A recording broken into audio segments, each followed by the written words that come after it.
was going to be relatively short, so I'll try and be brief.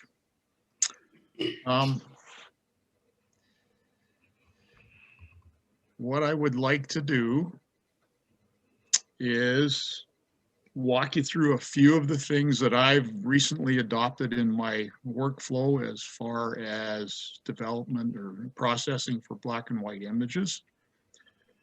Because as it seems, the more black and white images that I process, the more and more I'm tending to look at the color in the raw file as I do that and make use of that in my processing. And there are a couple things I've learned about Lightroom and adopted in Lightroom that perhaps people don't know about or don't think about, and I just wanted to put those out there. And then I got a couple pages of notes here I'm going to flash on the screen. You're recording this, aren't you, Laura? Yeah, I did remember to turn it on. It's on. Okay, so I won't belabor the notes I have here. I'll show them to you, and then I'll dive into a couple of images and show you what each of these effects can achieve. And then I would welcome questions and comments. And I guess to do that, I need to share my screen, do I? Let me try that. Oh, host disabled. Oh, whoops, sorry. I always keep, I don't know, this thing keeps, I thought I turned it on so I didn't have to do that. Or you could just hold a mirror up to your monitor. Well, that's true too. You should be good now, Gord. Okay.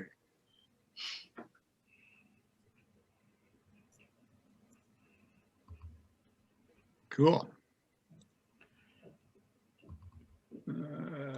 And we see your screen, so that's good. I think we see the one with your desktop on it. Okay. I have three quick pages of notes here. Just my comments on the tools that Lightroom has for modifying color portions of your file. I guess, and a couple of these I have only recently adopted in my processing, so I'd kind of like to highlight them. The first one is the Calibration Panel, which is way down at the bottom of the Develop module in Lightroom, and I'll show you exactly where these things are. The Calibration Panel, I've been using Lightroom for about 8 years. I think for the first 7, I totally ignored the Calibration Panel because I didn't know what it did. I couldn't really figure out what was going on down there. But I recently found a use for it. Supposedly this panel was intended to modify your raw files so that they would look like what comes out of your camera for whatever reason that would be, and most of us don't care. Anyhow, so I suspect that most people just ignore it, just like I have. So there's that one. And I've offered a couple of websites for each of these features. I don't consider these as definitive websites. They're a place to start if you're interested in finding out more about this stuff. There's a ton of stuff out there on the web, as I'm sure you're aware. The next thing that I've started using is filters. So when you push the black and white conversion button in Lightroom, Adobe takes you to their default, I think they call it the Adobe standard monochrome or something like that. However, they also offer a whole array of other profiles that you can select. And there are different ways that the software converts the colors to different tones in black and white.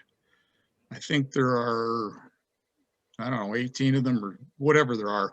The first dozen are kind of black boxes. There are different ways that Lightroom converts, but they don't really tell you what they're doing. The last 5 of them give you names for them that I kind of understand, and they are reminiscent of using a color filter on black and white film from back in the old days, for those of you who are old enough to remember that. And I relate to them better. So I've started using them in my processing. The next thing is the black and white panel. Because Lightroom actually remembers how it changed the colors to black and white tones, you can then go into the black and white panel and manipulate the colors there to change the tones in your black and white image. And that's really useful. And the last thing that I make use of occasionally in black and white processing is color temperature. This is one that's a little touchy. I use it sparingly, and sometimes it works out and sometimes it doesn't. So, you know, take it, go lightly with this one. So as far as notes, that's all I really wanted to share. And if you really wanted to read deeply on these, you can go back and watch the video later. So let me pull up Lightroom and we'll work on a couple of images to demonstrate what I've been talking about here.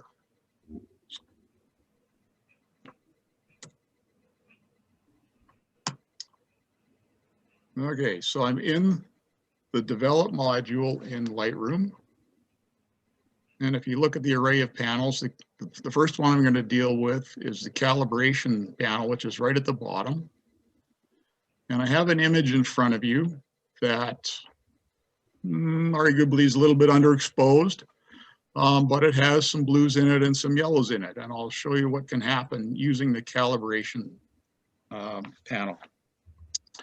So this tool has a number of sliders that supposedly have some value, but the bottom one is the one that is, from what I understand, used by a lot of people to adjust their images to saturate mostly the blues, I guess make more dramatic skies. So if you take this saturation slider and just nudge it over, it will actually provide some saturation to your colors.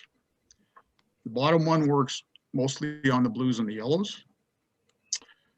But the trick is really cool when you're wanting to process for black and white is if you drive this all the way over to 100, which is as far as it'll go, and then you go back up to the basic panel, and there you have the option of keeping it in color or going into black and white.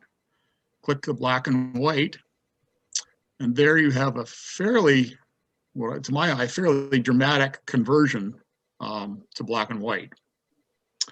In our, I guess, presentation from Lee Nordby the other night, he commented on making use of polarizing filter to darken your skies, because often that's kind of what you're after, as a, you know, to enhance the drama of the picture.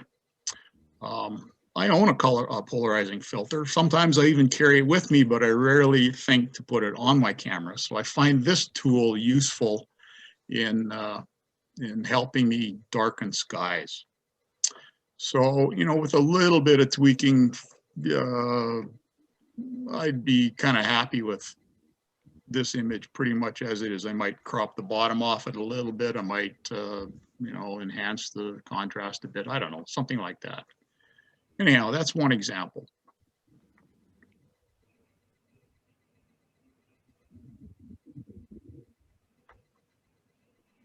I'm hoping everybody can hear me. Is that still true? Still true. Yep. Okay. Fair enough. Okay, here's another image that I've done. I have processed earlier. This is but I reset this. This is a raw file. I'm going to do essentially similar things to it, but I'm going to add in a filter. So let's try this calibration slider again. If you see that darkens the skies a little bit. It also darkens the shadows in the face of the cliff there as well. We'll go back up to the basic panel and click the black and white. And then I'll take you, see if you see this, this is Adobe monochrome. So it takes you to the standard profile as far as converting color into tones. But this grid over here will take you into the options for other profiles that Adobe offers for converting your images. And as I said, the first dozen or so are kind of black boxes. You can try them out, and some of them are kind of neat. Some of them don't work for me at all. The ones I have been adopting are down at the bottom here, noted as, you know, blue filter, green filter, yellow filter, orange filter, and red filter, because I kind of understand what they're trying to do with these ones. And so you can tab through each one of these and it will show you on the screen the effect of that filter. And so you can go through and see which one, if any, is going to work for you. And so, I mean, to get dramatic skies, go with the red filter. So we'll click on that. Do note that when you click on the red filter, it's going to affect more than just the blue sky. It also has an impact on your vegetation as well. So watch for that. And the other thing that Adobe allows you to do with these profiles is to adjust their intensity. So there's a slider at the top of the list here where you can actually increase or decrease the intensity of that filter. And just for fun, let's drive this up quite a bit. Okay, there's our really dark sky. So let's close that. Now, as you can see, I still have some burned out highlights in the sun and that jet trail. So to resolve that, I would probably take a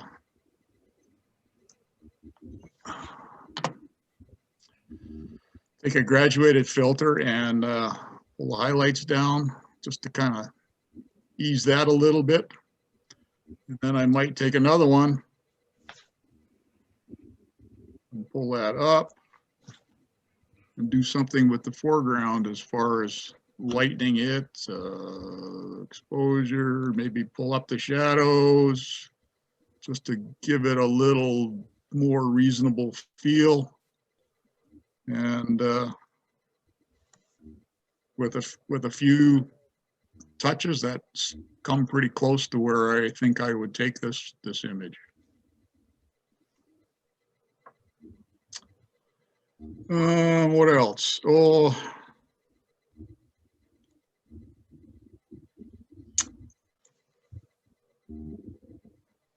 here's one of the mountains, and I guess you typically would want to enhance the drama in an image like this. Again, we can go through the process of going down to the calibration, and actually, depending on your tastes, you may just take this calibration slider a little bit, call it good, and leave it as a color image if you like it like that. I mean, that is a valid use for this, and I know people that do that. But it's way more fun to drive things right over and then go back and convert them to black and white, right? So that didn't do a whole lot for our sky. So this is one where I would maybe go down into the black and white panel and pull the blues down, see what that does. So it's darkening the sky, yes, but it's also darkening a piece of the foreground, which is in shadow down here. And so you have to be aware of that when you're making these adjustments. The other thing I've noticed that is in Lightroom is when you pull too hard on any of these color sliders, they do some wonky things. You have to watch out for haloing and all kinds of weird artifacts going on. So be cautious. That's all I say.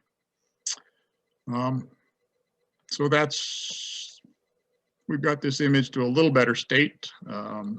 It would still need a little more work, I think, maybe to bring out maybe a little more detail in the clouds, although I kind of like the haziness of the clouds, but again, personal preference and where you want to go with it. Just for interest's sake,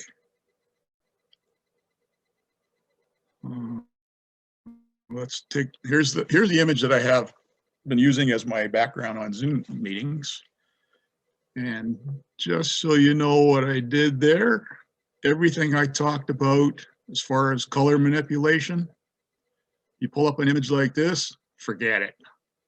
I really couldn't do much with the colors here to help me in my processing for the black and white. So I just stuck with the standard monochrome conversion and did a whole bunch of manipulations as far as, you know, sort of the dodging and burning and lightning and shadows. So I'll just give you a sense of what went on here. As far as the adjustment brush, I mean, I've got, you know, half a dozen adjustment brushes going on here. I think I've got a couple of radial filters. Yeah, there's a couple of radial filters in here to help me control things. And I might even have a graduated, no graduated filter. So you don't need to do anything with the color controls in Lightroom, but certainly there is a place for them.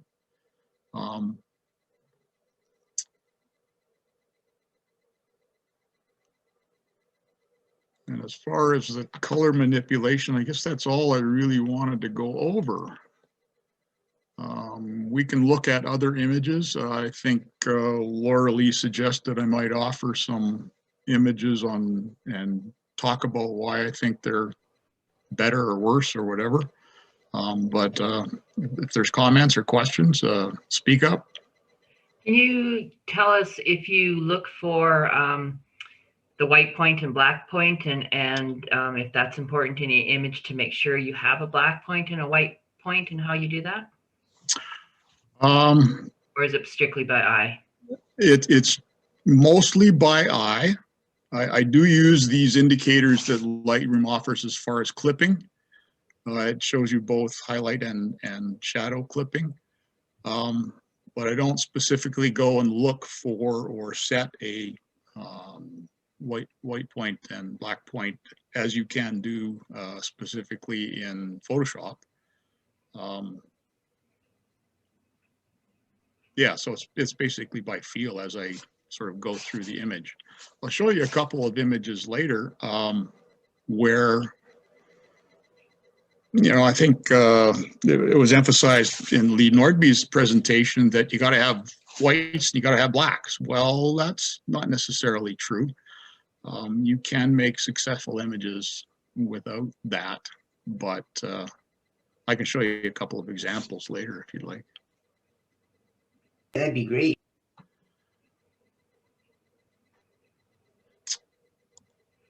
Okay, so I guess most of you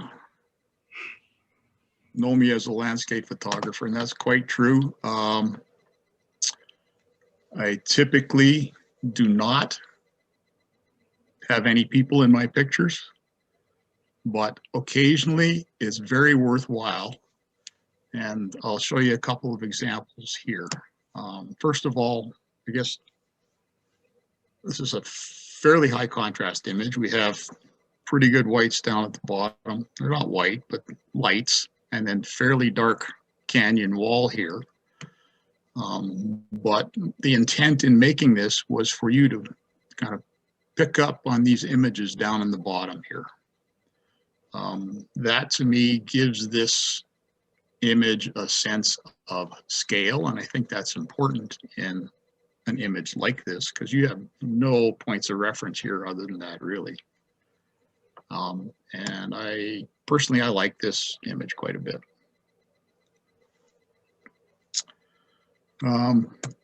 Similarly, here's another image that I find quite striking. It's all about the sky, really. But there happens to be a person standing on that ridge over there, which kind of gives it a sort of a better feel or a better understanding of where we sit in the scheme of the cosmos, if you will, to put it in grand terms. Yeah, Gord, Yep. on that image, it looks you've used some sort of filter like sepia or something. Yeah, I was going to get to that. I did a split toning on this. I have a bit of a preset that I use that applies kind of a warm brown kind of tone to the image. I used to use it a lot. I've gotten away from it. It just depends on the subject matter. You know, you could almost argue that it works for the lower quarter, which is the ground. I'm not fussy about it in the sky. So, you know, that's the trouble with going back and looking at images you processed a year or two ago. You can always think of ways to make them better, or, you know, tweak them or do whatever. And there's a couple things I would do to this now that I didn't do at the time.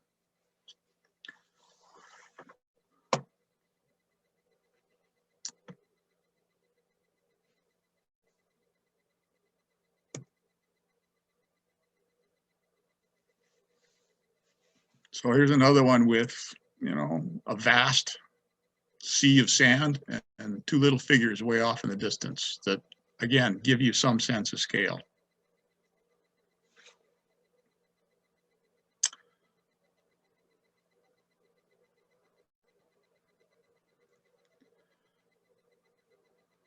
So one of the things that I guess Lee included on his list of items that you need for a successful black and white image was contrast, which, you know, I agree in a lot of cases is quite useful. And in desert scenes like this, yeah, it works fairly well.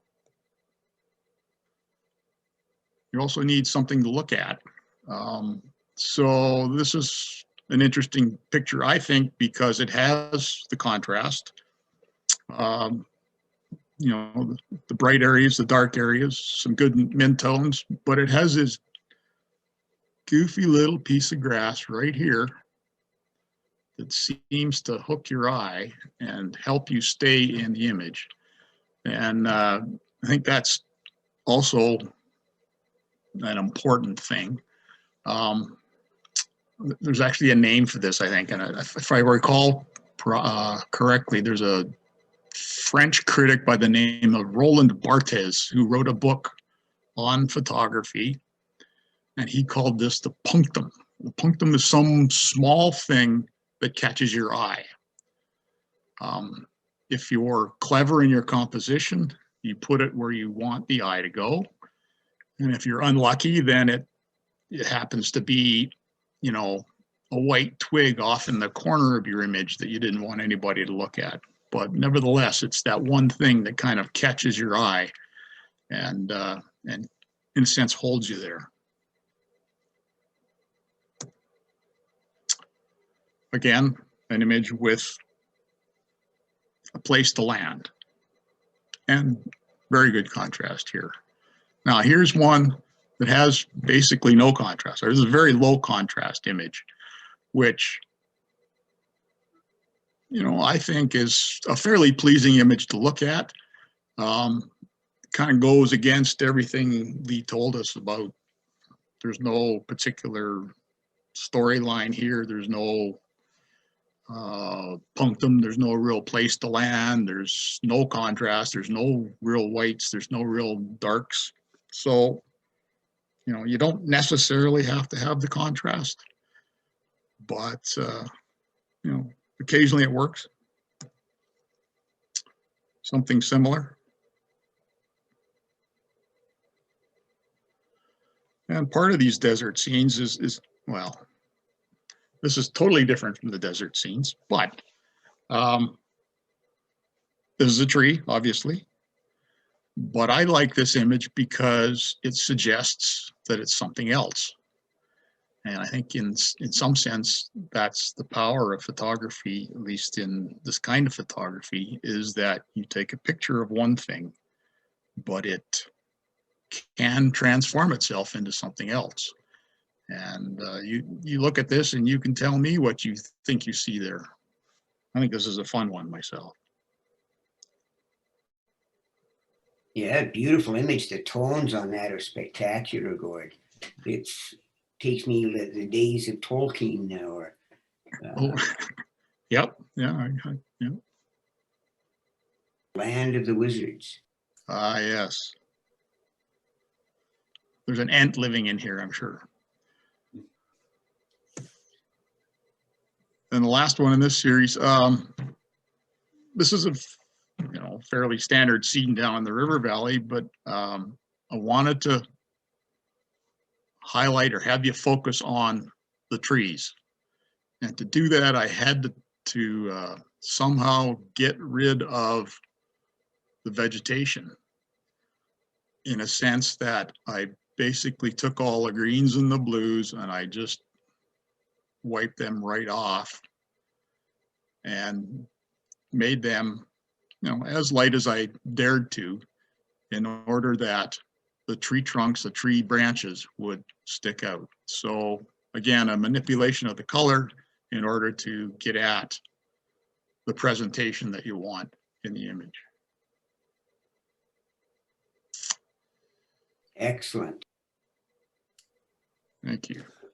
So Gord, Yep. with these last sets or last number of images, are these all using the same process you walked us through in the initial ones? You know, I pick and choose as far as which pieces of the process I apply, and it very much depends on the individual image. If there's a lot of color to start with, then you have a lot to play with. But if, as in the desert scenes, you're basically staring at a monochromatic kind of landscape, then you don't have much to work with. So you don't use much of those tools. And I talked about these tools as tools. If you need them, use them. If you don't bother.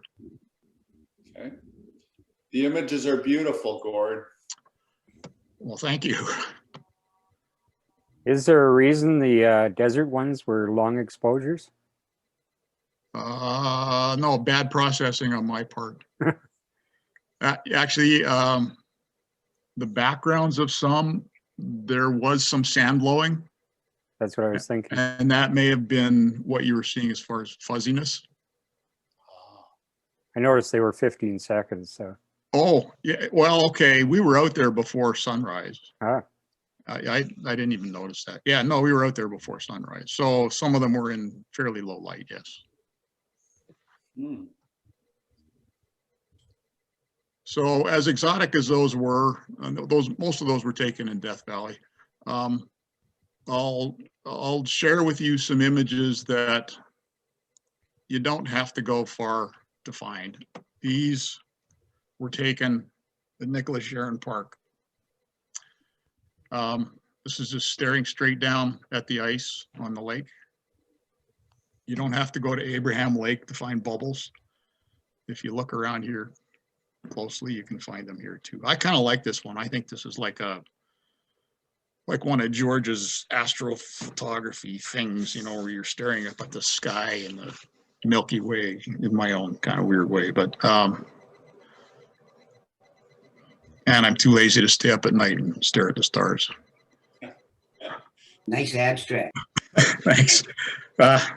Again, another little abstract from the ice. The kids were out skating and there was a little bit of snow on the ice. So this kind of caught my eye. This is my version of Picasso. Okay. Does anybody else see a face in this one? Totally. Oh, yes. All right. And then I had a day of minimalism out there. It was just after a decent snowfall, but the twigs and whatnot were still sticking above the snow. So I went out and took a bunch of very minimalist shots. I'll show you a few of these here. And There is a little bit of gradation in the snow in my image, but translation isn't great here. And then the sun came out and provided much better shadows. And I just had fun with these. These were kind of a hoot to look at.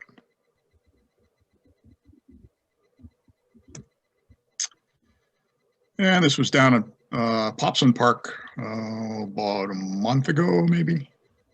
So I show people from, you know, other parts of the country, other parts of the continent, a picture like this, and they can't believe that I live in a flat, wind-blown part of the world.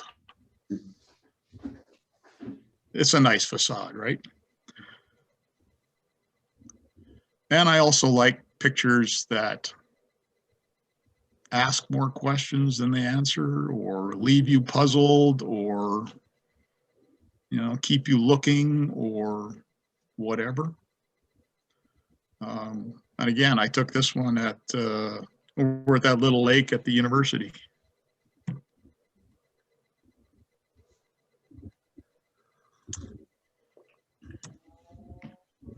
Anyhow, that's all I had to share with you folks. Well, they were great. Excellent. Wonderful images, Gord. Yeah, I agree. Thank you for sharing them. Well, thank you. It's not often I get to parade a bunch out in front of folks, so I appreciate the opportunity. So I'm going to take this to another area just because I was looking at your keyword tags on to the right of the images. Okay. And you're really good at keywords, obviously. Have you run out of them yet? I make some up as I go. No, but I mean, has the program stopped you at this point? No. Is there a limit? There is. I found that out. Oh dear. So the limit is somewhere between 1,500 and 1,800. Oh, okay. So because you're doing that, I'll give you kind of a heads up warning on it, Gord. So try, like, because I noticed, like, when you put Ubehebe Crater, yep, you're probably not going to have that many in the long run of Ubehebe. No, probably not. So when you use that, that's one of them gone. Yep.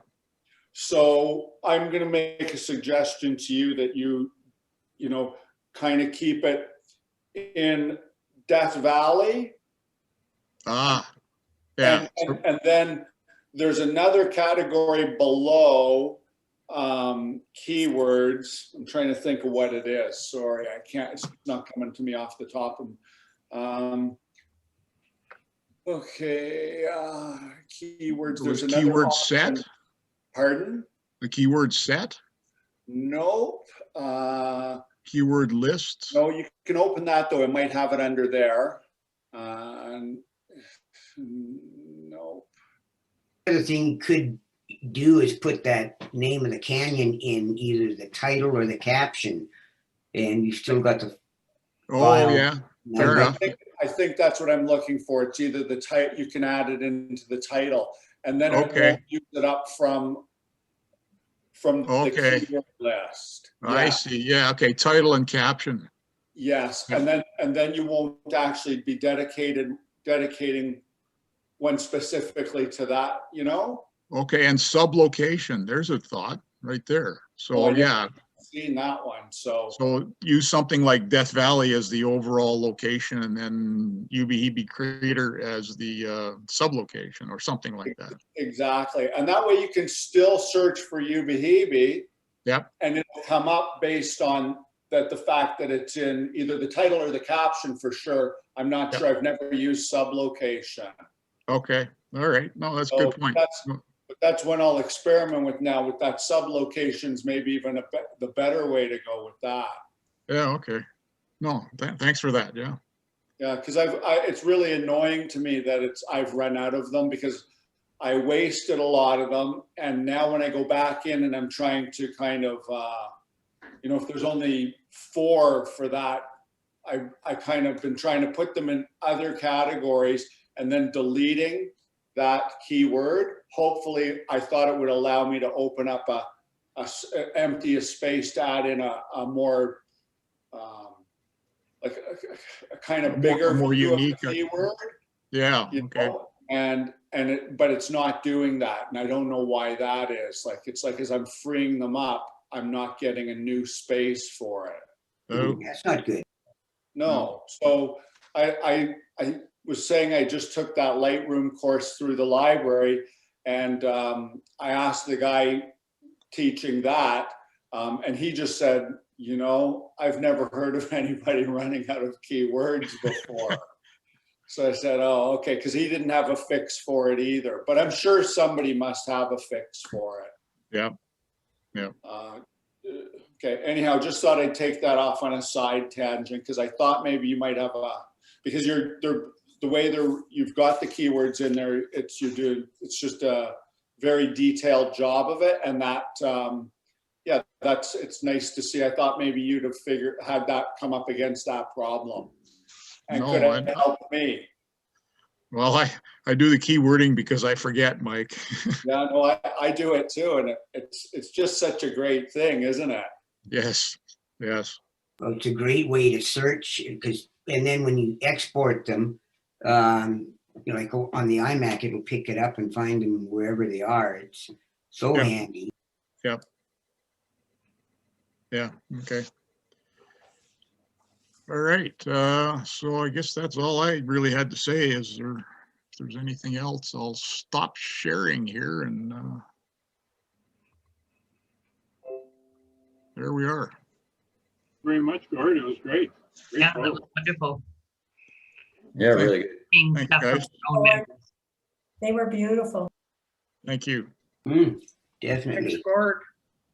Yeah, a question of you, Gord. The background behind you now, you pointed out that there's a number of